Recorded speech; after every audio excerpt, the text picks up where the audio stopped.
Assalamualaikum warahmatullahi wabarakatuh. Perkenalkan, nama saya Elsa Sudur dari kelas C3. Di sini saya akan menjelaskan materi tentang enzim sebagai target aksi obat. Saya akan menjelaskan tentang definisi enzim. Enzim adalah molekul protein atau kadang RNA yang berfungsi sebagai katalis dalam reaksi kimia di dalam sel makhluk hidup. Artinya, enzim mempercepat laju reaksi tanpa ikut habis bereaksi. Setiap enzim bersifat sangat spesifik terhadap substratnya, yaitu zat yang diubah dalam reaksi kimia, karena untuk sisi aktif enzim hanya cocok dengan substrat tertentu. Adapun peran enzim yaitu memiliki peran yang sangat penting dalam menunjang berbagai proses kehidupan. Sebagai katalis biologis, enzim mempercepat reaksi kimia dalam tubuh tanpa mengalami perubahan permanen, sehingga dapat digunakan berulang kali. Enzim berperan dalam berbagai proses metabolisme seperti pencernaan makanan, sintesis dan penguraian zat, serta produksi energi di dalam sel. Misalnya, enzim amilase membantu memecah karbohidrat menjadi gula sederhana, sementara enzim lipase memecah lemak menjadi asam lemak dan gliserol. Selain itu, enzim juga berperan dalam proses replikasi DNA, pembentukan protein, dan detoksifikasi zat berbahaya. Tanpa enzim, reaksi biokimia tersebut akan berjalan sangat lambat dan tidak mampu menopang kehidupan. Baik, adapun mekanisme inhibisi enzim yaitu obat yang bekerja pada enzim umumnya bertindak sebagai inhibitor enzim atau penghambatan enzim yang menurunkan atau menghentikan aktivitas katalitik enzim. Secara umum, mekanisme inhibisi dibagi menjadi dua kategori utama, yaitu satu, reversible, inhibitor terkait sementara pada enzim. Ketika inhibitor dilepaskan, enzim dapat kembali berfungsi normal. Yang kedua, irreversible, inhibitor terkait secara kovalen atau sangat kuat pada enzim, menonaktifkannya secara permanen. Adapun mekanisme kerja inhibitor reversible, pada gambar pertama terdapat dua bagian, yaitu enzim bekerja secara normal dan enzim dengan inhibitor reversible. Enzim bekerja secara normal memiliki sisi aktif atau substrat yang terbentuk biru akan masuk dan berikatan pada sisi aktif. Setelah itu, enzim mengubah substrat menjadi produk. Intinya itu, enzim berfungsi normal saat tidak ada inhibitor. Enzim kedua itu enzim dengan inhibitor reversible.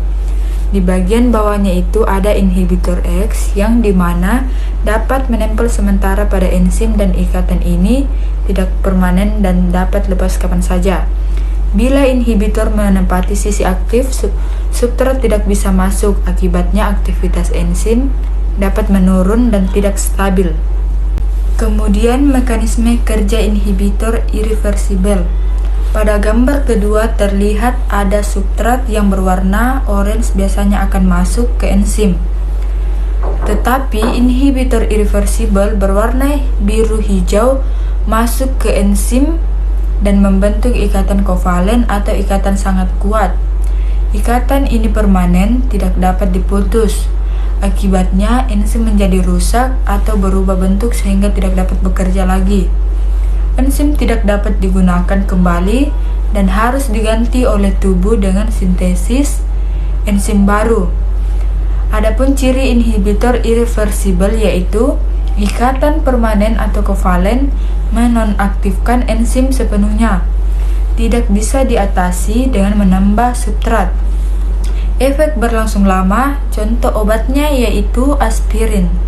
Baik, adapun jenis-jenis inhibitor enzim reversible terbagi menjadi tiga, yaitu inhibitor campuran, kompetitif, non-kompetitif. Pertama, campuran, yaitu bekerja memiliki kemampuan untuk meningkatkan enzim bebas atau di sisi allosterik dan juga kompleks enzim substrat. Dua, kompetitif. Inhibitor kompetitif ini menyerupai substrat alami dan bersaing untuk menempati sisi aktif enzim. Ketika inhibitor terikat, substrat tidak dapat masuk. Efeknya yaitu memperlambat laju reaksi. Efek ini dapat diatasi dengan meningkatkan konsentrasi substrat. Yang ketiga, inhibitor non-kompetitif ini tidak dapat berikatan dengan sisi aktif, melainkan meningkatkan sisi lain pada enzim yang disebut sisi allosterik. Adapun efeknya, peningkatan pada sisi allosterik mengubah bentuk enzim, termasuk sisi aktifnya, sehingga mengulangi substrat berikatan atau mengurangi fungsi optimalnya yang secara keseluruhan memperlambat laju reaksi. Di sini saya mengambil contoh obat aspirin.